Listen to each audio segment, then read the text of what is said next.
hard for cancer patients sometimes to understand that when they're looking at clinical trials, that partly the doctor who's running the clinical trial believes that they have to be careful not to influence the patient towards the clinical trial, right? So they may say things like, well, yeah, there's side effects, or, and here's a list of side effects. It's actually in the consent form.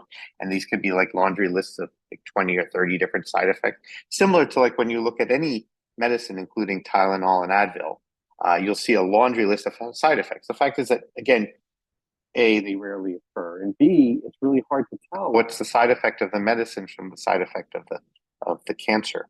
So, so the result is that, I think when patients, generally, sometimes there's exceptions, and a doctor will kind of hint or speak to some success in the trial. But generally speaking, the doctor believes that their training leads them to say things that, like, kind of like, you have to kind of push to get on the clinical trial.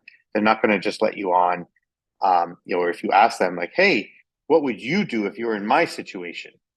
I think that they feel conflicted in answering that.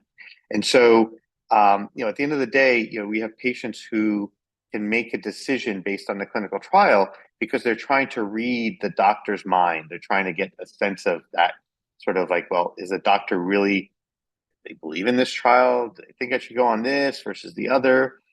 And, again, when their data exists, yes, like, we can point patients more assuredly towards trials that we believe will really benefit them.